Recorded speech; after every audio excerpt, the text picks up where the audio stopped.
The Brown Homestead sits on Pelham Road in southwestern St. Catharines, near the corners of Thorold and Pelham. A pastoral 7.5 acres nestled between the Short Hills Park and Henry of Pelham's vineyards. It is located on the historic Mohawk Trail, which ran along the top of the escarpment from the Niagara River into Ancaster and beyond. That means that the homestead is within the traditional territory of the Anishinaabe and Haudenosaunee peoples. Today, Niagara remains home to many Indigenous peoples, and we are pleased to recognize and celebrate their friendship and the continuing historic partnerships that make it possible for us to be here today. The homestead itself was settled around 1785 by Loyalist John Brown of the Butler's Rangers and his family. The Brown family built the beautiful Georgian home you see here today in 1802, incorporating an earlier 1.5-story house which they built in 1796. This makes it the oldest home in St. Catharines. The homestead was an active farm for almost 200 years, but the house was also used as a tavern and inn in the early 1800s. When we purchased it, it had been home to only 4 different families since the 18th century. Behind the main house, there are 2 smaller brick buildings, a smokehouse and a dairy built in the 1850s. The site is also home to another very important historic building, the Norton Cabin, but we'll be telling you more about that later. We believe that the rich history of this site is worth preserving, but the Brown Homestead is not a typical house museum.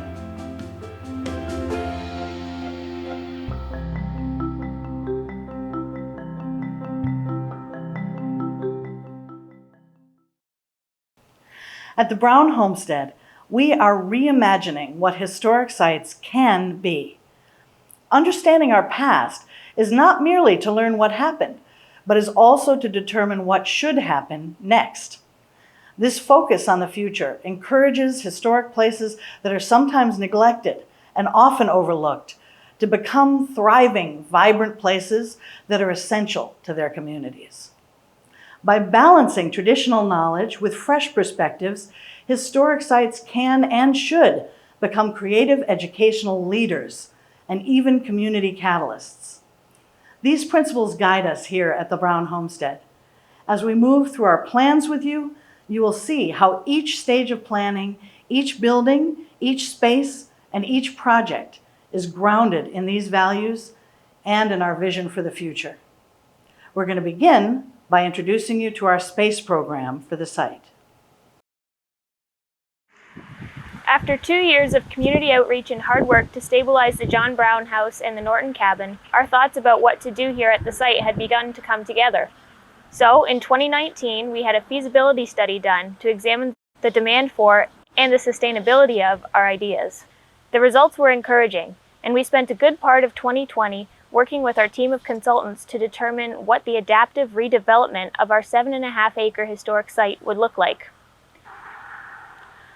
Our team worked collaboratively on a space plan to define the types, sizes, capacities, and configuration of each indoor and outdoor space that currently exists or that will be added to the campus. What do you think would benefit the community the most? If you say exploring our heritage, we agree, of course. We've been developing programs drawn from the historical context of the Brown Homestead in Niagara. But what else? Our outreach, feasibility study, and ongoing conversations with partner organizations have shown us what the community is looking for and what we can offer. That means our plan focuses on adaptable, multi-purpose spaces where we offer not just our own programming and events, but also those of outstanding cultural and educational organizations in Niagara. These unique spaces will also be available to the public as meeting and event spaces. One of the most exciting parts of our plan is that building the platform to achieve our goals allows us to share it with so many other community groups doing important work here in Niagara. United Way is so pleased to be part of the Road Ahead presentation and a friend of the Brown Homestead. We recently partnered on a leadership match to increase the impact that both organizations could make on the community during COVID. It was a game changer during the crisis. Everyone knows that working together increases the impact we can all have on the community. and this became even more important during COVID.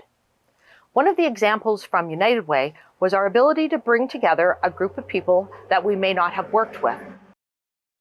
Organizations that United Way funds or work with often are on very limited budgets. So having a purpose-built gathering and learning facility will be absolutely fantastic for our community. Thank you, Frances. That's why the Brown Homestead will always give preferred access to the community groups, nonprofits, and educators who work tirelessly to make Niagara one of the best places to live in the world. And now let's start the tour. We're going to start with the building that inspired this project, the John Brown House. But before we do, I'm going to remind you of what Jennifer said earlier. This is not your typical house museum. Restoring a heritage building involves making a series of decisions, often very difficult decisions, so it's essential to start with some guiding principles. Since day one, we've taken the approach that for a building to be preserved, it has to have a purpose. It has to mean something to the people that will use it. If we want the house to last for another 200 years, we need to give people a reason to come here and something to do when they get here. For any historic site, the history is the main attraction. We see history as a continuum rather than a static point frozen in time. So to us, a single-date restoration may celebrate 1 year or era, but it does so at the expense of all the others. Our goal is to represent the layers of history and the lives lived here. The other difficulty of trying to replicate a historic period is that it relies heavily on interpretation or educated guesswork. History can be elusive. The job of historians should be to document and preserve, not speculate and create. If we accept, or better yet, embrace this uncertainty in our restoration choices, it will make for a more authentic experience. And frankly, it makes the conversation more interesting too.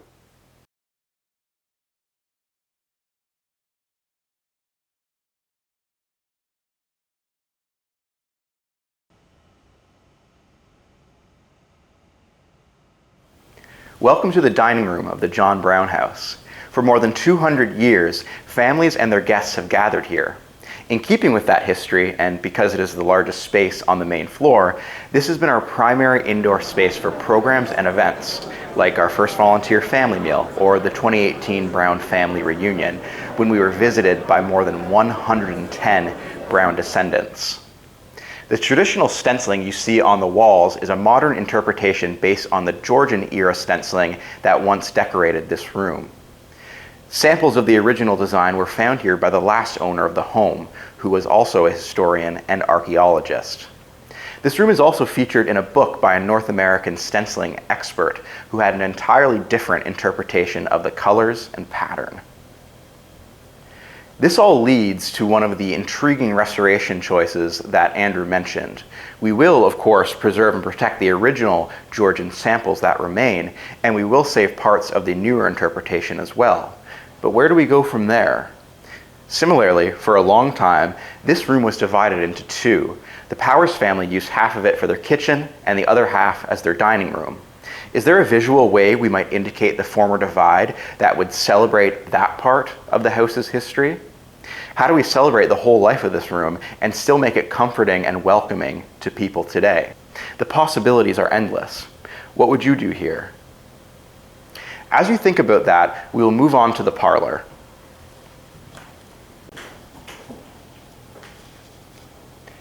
We call this room the parlor because it was modified in the early Victorian period by the Pelham family to serve as a place for small family gatherings and quiet conversation.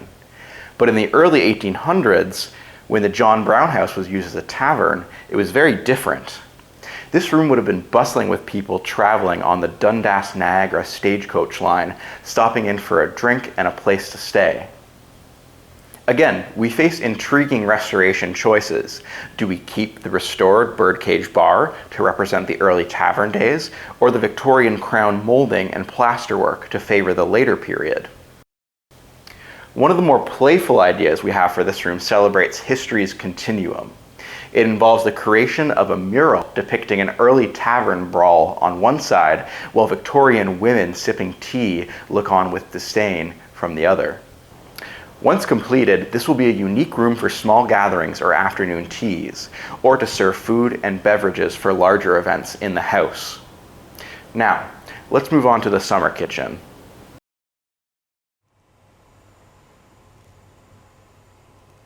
Welcome to the oldest section of the John Brown house, which was built around 1796.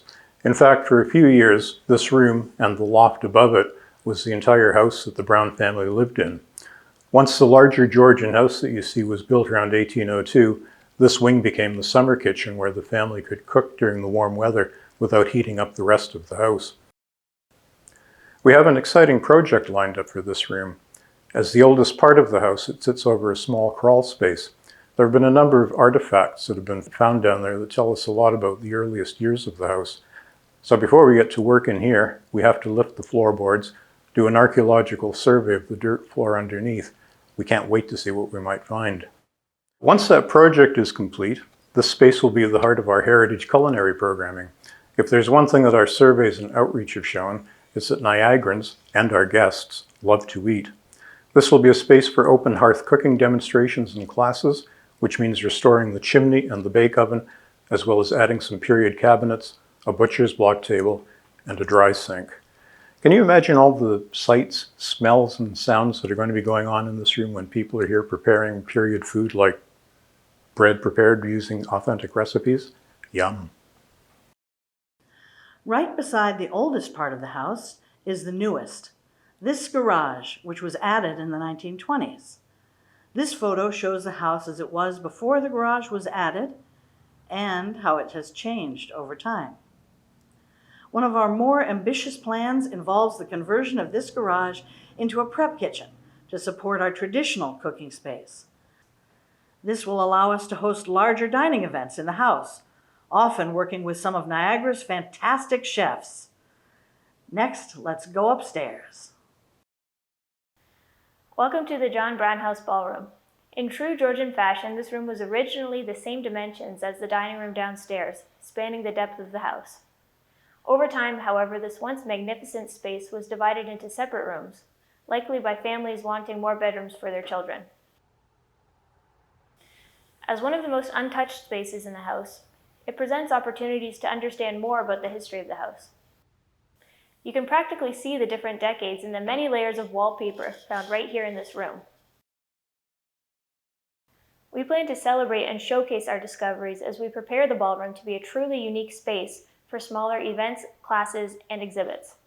Now let's go across the hall. What was once the master bedroom is now our main office space. While the room maintains many of its original features, its original plaster and lath ceiling was eventually replaced with drywall. Discovering that it was not original gave rise to an ambitious plan. While we could happily keep working here, we now hope to convert this space and the attic above into the Brown Homestead Archive and Library, a dedicated research space and a place to store our collection of artifacts and documents. Doing this properly would involve combining this room and the attic above. So what does that mean? Well, we would have to remove the drywall ceiling and winterize the attic to create a vaulted ceiling. Removing the newer drywall ceiling and winterizing the attic will expose the hand-hewn beams and create a vaulted ceiling, creating a living exhibit showing the craftsmanship that went into the construction. It will also allow us to add a spiral staircase leading from the workspace below to the storage space in the attic, making all of our vintage library dreams come true. That concludes our tour of the John Brown house. Now you're probably wondering when all of this is going to happen. Well, we've already begun. Our primary objective this year is to complete a comprehensive update of the electrical work, plumbing, and ductwork throughout the house, the foundation on which we can complete our restoration. We're also going to begin our archaeological work and our restoration of the summer kitchen. In 2022, our focus will be on the other main floor rooms, the dining room, parlor, and center hall. In 2023, we'll restore the second floor, beginning with the ballroom and loft over the summer kitchen, before working on the creation of the archive in the master bedroom and attic. This will probably carry over into 2024, when we'll also complete the prep kitchen in the garage. It's a lot of work, but we're excited to have gotten started. The best part of this plan is that as these rooms are completed, we'll be able to add more on-site programming. And the house is just the beginning of the plan.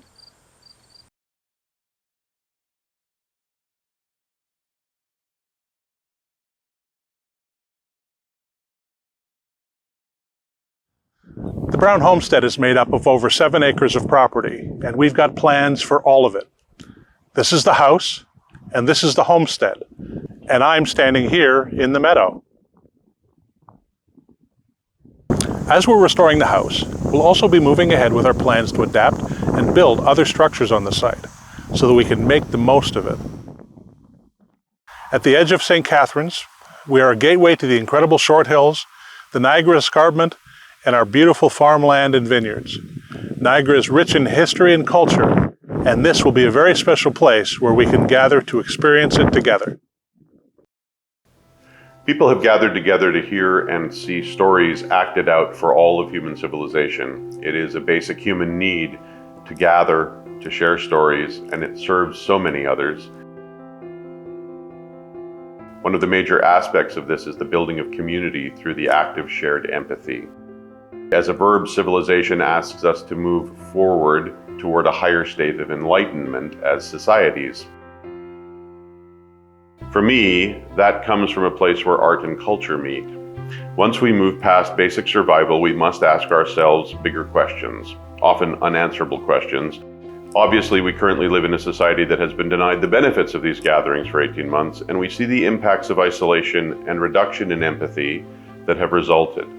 Anxieties increase, fear increases, empathy decreases. We begin to silo and move backward toward our survival instincts and away from that shared space. That is why I see so many benefits to bringing performances to people in public spaces like the Brown Homestead. To gather them again as it becomes safer to do so, and to push back against the issues created by the isolation and distance from each other and from art.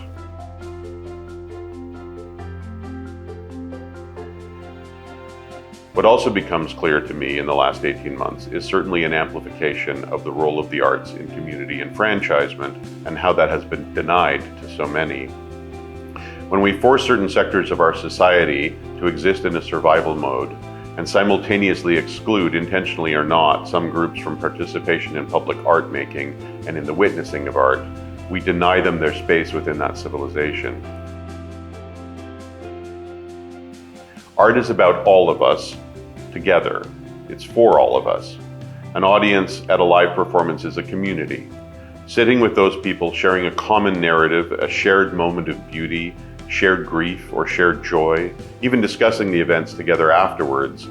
These are bonding experiences that make us a more permeable society, and we begin to see the commonalities between us.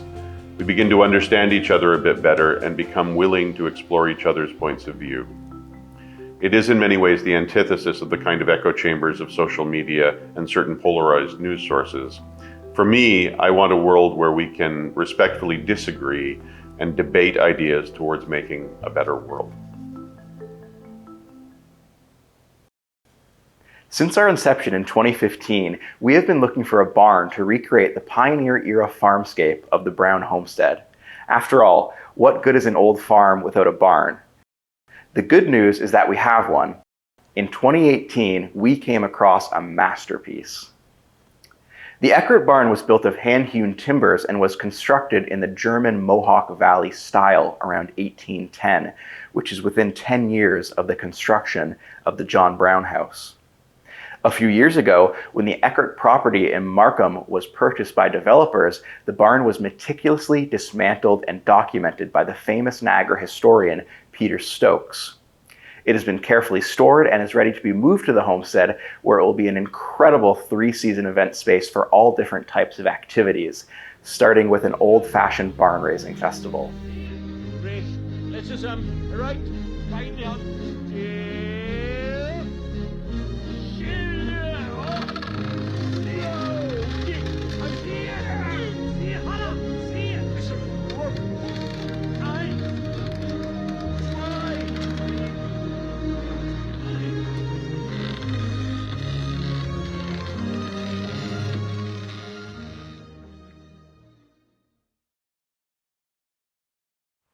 You might have noticed a few smaller brick outbuildings at the Brown Homestead.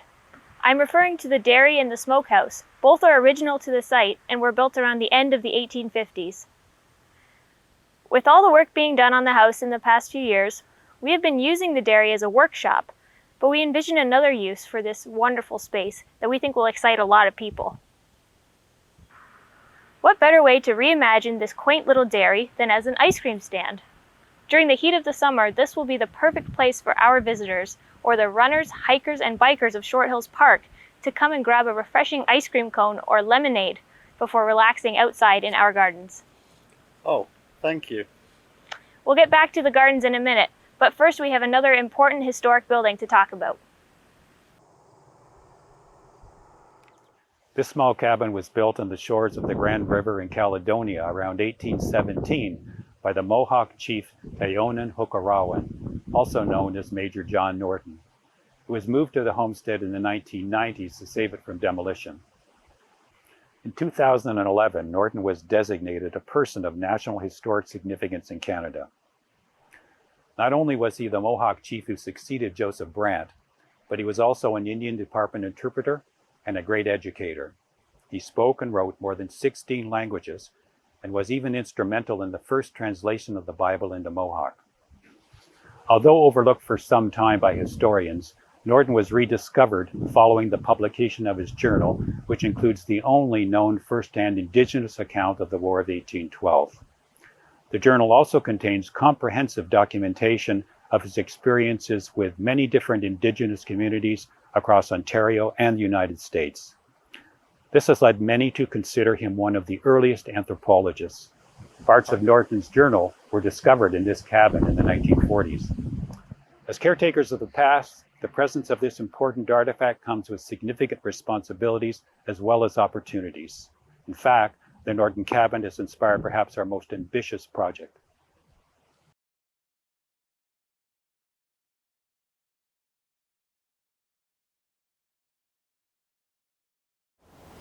The Open Door Center is a new building we will be adding to the Brown Homestead. Its name was inspired by John Norton, whose Mohawk name translates to "his door is open." This was an allusion to Norton's friends finding his door open not just to his home, but to his heart. The name is a tribute to Norton's legacy, but it also signifies our approach to history, to our community, and to one another.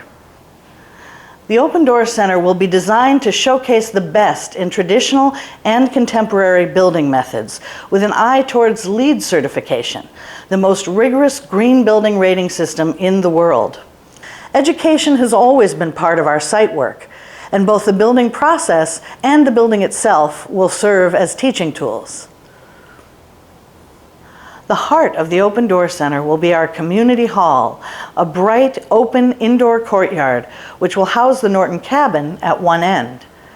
Bringing the cabin inside allows us to protect it from the elements, while allowing our guests access to the original building without hiding it behind protective or reproduced layers.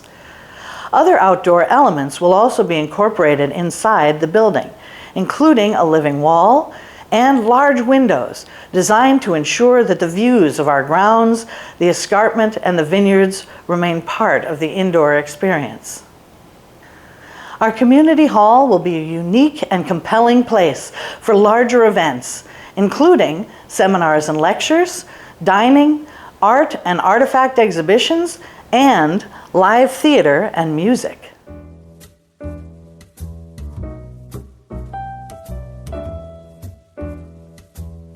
Bringing the community together with culture and history and music, to us, is a perfect fit.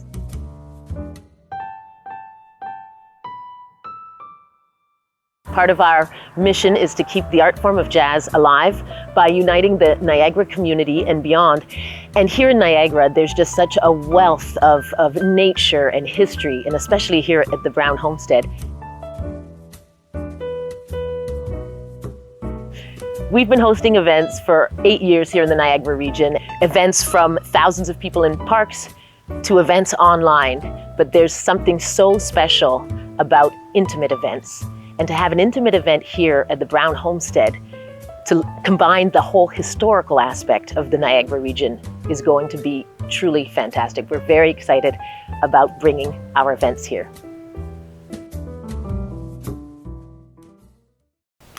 Immediately off the community hall will be two smaller knowledge rooms, which can be used for lectures, classes, presentations, and meetings. There will also be a commercial kitchen to support full-service dining events for up to 150 people in the community hall or 200 people in the Eckhart barn. It will also be available for rent by local chefs or organizations needing commercial kitchen space. In addition to expanding our programming and event space, the Open Door Center will also include our offices and the washrooms and other functional facilities required to service the entire Homestead campus. Locating these in a newly constructed building allows us to take a conservation-first approach to the heritage structures on the site and avoid the hard compromises that often come with adapting old structures for contemporary uses.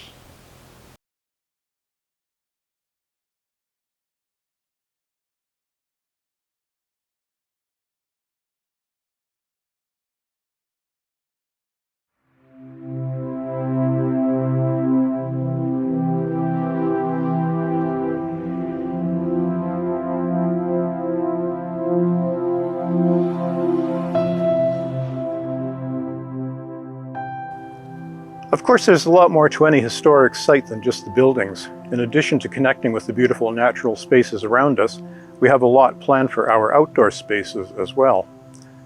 The John Brown House is surrounded by the magnificent Short Hills Park and vineyards. We plan to augment their beauty by creating a park that inspires the imagination while reflecting the unique cultural spirit of Niagara. In short, a park that is available to everyone. The Homestead Gardens will include two types of areas based upon the medieval concept of the pleasure garden and the kitchen garden. A pleasure garden is designed solely to stimulate the senses. We have plans for a beautiful heritage rose garden, a meditation garden, a memory garden, and a wildflower garden, which will be named after Catherine Parr Traill, who beautifully documented the wildflowers of Upper Canada in 1868. A kitchen garden, on the other hand, is considered a more utilitarian space used to grow food and medicine. Ours will include heirloom vegetables, herbs, and other plants used for medicines and other household purposes, such as dye making. Here we will grow things for our culinary and other programming. The homestead will also feature a small heritage apple orchard and a greenhouse. Our gardening programming is always one of the most popular features when speaking with visitors and volunteers. So if you love to garden or just want to learn more, let us know. And finally, we plan to add a little majesty to the gardens and grounds with an architectural sculpture park, which we've already begun working on, as you can see. This spire sat on top of the Welland Avenue United Church in St. Catharines from the 1870s until 2018. The charity that now operates the church, Community Living St. Catharines, undertook a fitting adaptive reuse project to convert the once sacred space to support their mission of helping people with intellectual disabilities to participate in all elements of living. The renovation led to their donation of this beautiful spire to the Brown Homestead. This was the first of many historic architectural pieces that will be placed throughout our gardens and grounds, reflecting the history and heritage of the community around us.